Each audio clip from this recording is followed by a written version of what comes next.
ಈಗಲೂ ಕೂಡ ನಾನು ಈ ಪೋರ್ಷನ್ ಪೂರ್ತಿ ಗಾಯಗಳಿದೆ, ಮಾರ್ಕ್ಗಳಿದೆ, ಹೊಡೆದಿರೋದು.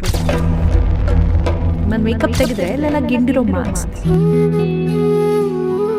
ನಂಗೊಂದು ಫ್ಯಾಮಿಲಿ ಇದ್ದಿದ್ರೆ, ನಂಗೊಬ್ಬ ಅಣ್ಣ ಇದ್ದಿದ್ರೆ, 12 ವರ್ಷದಿಂದ ನನ್ನ ಬಿಲ್ಸ್ ನಾನೇ ಕಟ್ಟಿ ಎಲ್ಲ ನಾನೇ ನೋಡ್ಕೊಂಡು ಸೋ ಟೈರ್ಡ್.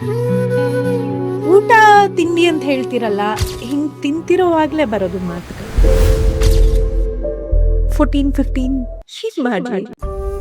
ಒಂದು ಹೆಣ್ಮಗಳಾಗಿ ಎಲ್ಲರನ್ನೂ ಬಿಟ್ಟು ನೀವು ಒಬ್ಬರೇ ನಿಮ್ಮ ಲೈಫ್ನ ಶುರು ಮಾಡೋದು. ಚೈಲ್ಡ್ಹುಡ್ ಕಣ್ಣೆದುರುಗಡೆ ಈಗಲೂ ಬರೋದು ಕೆಟ್ಟ ಮೆಮೊರೀಸ್.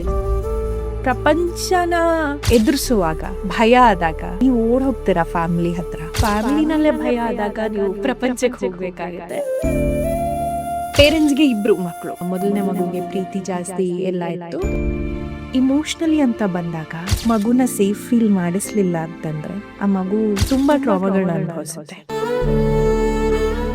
ಫ್ರಸ್ಟ್ರೇಷನ್ ಮೊದಲನೇ ಅವಳ ಮೇಲೆ ಹಾಕೋದಕ್ಕಾಗಲ್ಲ, ಯಾಕಂದ್ರೆ ಕೆಲಸ ಮಾಡೋದಕ್ಕೆ ಶುರು ಮಾಡಿದಾಳೆ. 2ನೇ ಅವಳನ್ನ ಜಗಳ ಕಿರ್ಚಾಟ ನನ್ನ